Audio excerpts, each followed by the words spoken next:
Welcome back, friends, and Happy New Year. 2025 is set to be the year of Meghan, the Duchess of Sussex. In case you've been under a rock, Meghan, the Duchess of Sussex made a surprise comeback to Instagram on New Year's Day following a 5-year break. Her very first post is a video of her joyfully sprinting towards the ocean before writing 2025 in the sand with her finger. She looks happy and unbothered. The whole thing truly warms my millennial heart. She already has over 900,000 followers. My favorite thing about this video is not only was it filmed by Prince Harry, the husband trolls love to claim she doesn't live with, and not only did it break the internet, but it pissed off all the right people. Poor Dan Wooten, who has had an obsessive hatred of Meghan since day one, posted a tweet claiming that the decline of Meghan was a tragic comedy, that she has given up trying to change the world to become an influencer, and that she is trading off a royal title she has no moral right to use.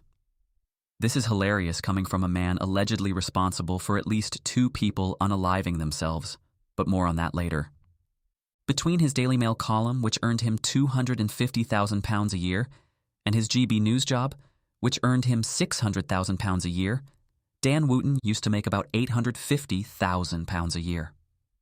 After being sacked from all of his jobs, blacklisted, and forced to sell his £1 million home, Dan Wooten now interviews crackpot royalists on YouTube. Talk about decline.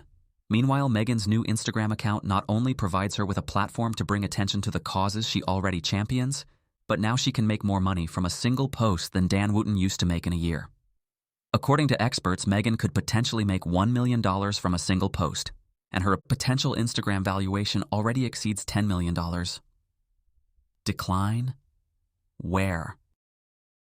Isn't it interesting that the people accusing Meghan of exploiting her royal titles don't seem upset about the king making £11 million off the NHS from parking fees? Or Prince William trapping his tenants in moldy, hard-to-heat flats? Also, other members of the royal family have Instagram accounts where they post tone-deaf, glossy, professionally edited videos of themselves doing charity work, or frolicking through the woods as if they're the only person ever to beat cancer, which is arguably more cringe than anything Meghan has ever done. Meghan, the Duchess of Sussex, who has been the subject of relentless bullying on social media, is already using her new Instagram account for good. A spokesperson for the Duchess says she intends to use the new account to share updates on her work and personal life and hopes she can lead by example to show the positive impact that social media can create. Apparently, Meghan has held constructive conversations with senior executives at Meta about creating safer and healthier online environments. For the past few years, Harry and Meghan have made online safety for kids a central part of their work, urging social media platforms to strengthen their content moderation policies. While I respect their stance on social media, I have always felt that using social media would be the best way for Harry and Meghan to take back control of their own narrative and fight back against the onslaught of clickbait and misinformation written about them. What do you think? Meghan's second Instagram post is the trailer for her much-anticipated Netflix series.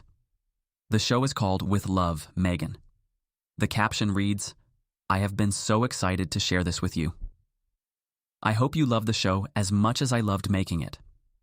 She also thanked the crew and the team at Netflix. Thank God we finally have some proper promotion from Harry and Meghan for their Netflix projects, because as I've said in my previous videos, their projects could have benefited from more promotion.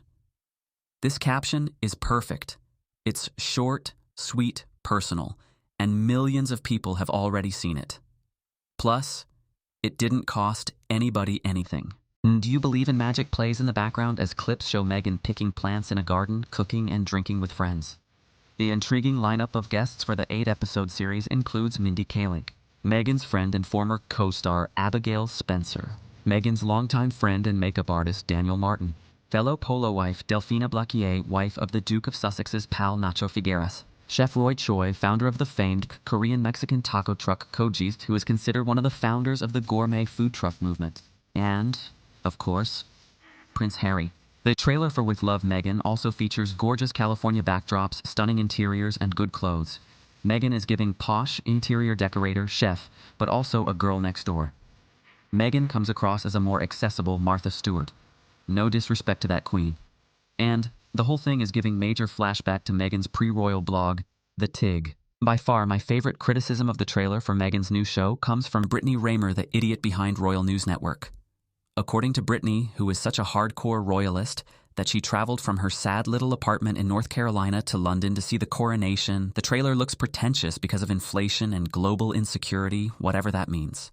But riding in a gold carriage and wearing a headband that cost £32,000 isn't pretentious as long as white people are doing it. Brittany, who is also a MAGA blowhard, doesn't like rich people of color.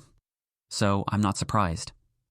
Calling anything that Meghan Markle does pretentious when you sycophantically support the British royal family is ridiculous.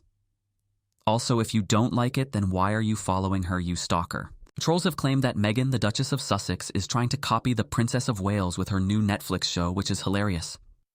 If Meghan were trying to copy Kate, she'd be mumbling awkwardly, she'd have no female friends, and she wouldn't know how to cook. It's not Meghan's fault that Kate is a rough draft of a person. Meghan is just more interesting and charismatic than all the other royals combined. That's why haters pay more attention to her than the royals they claim to support. Last month, the Daily Fail published a really nasty article in which they claimed that Netflix CEO Ted Sarandos wants Meghan to be Netflix's version of Joanna Gaines. Joanna Gaines, of course, is one half of the massively successful Chip and Joanna Gaines HGTV empire, and honestly, I think they might be onto something. Now I doubt we will ever see Meghan and Harry renovating a house. And although Meghan's sophisticated vibe is far distant from Gaines's down-home Texan charm, Meghan has her own charm. Sarandos once said of Meghan, "I've been out with a lot of famous people before. The way that people react to Meghan is otherworldly." He also posted about Meghan's show on his personal Instagram account. How many shows does he do that for? Of course, we should take anything the Daily Fail says with a grain of salt. Just last week, they were saying that Meghan's show wasn't going to see the light of day and that it wasn't part of Netflix's January lineup. Yet, here we are. Mark your calendars for With Love, Meghan premiering January 15 on Netflix. And please don't forget to like and subscribe. I have so many great videos in store. Thanks for watching.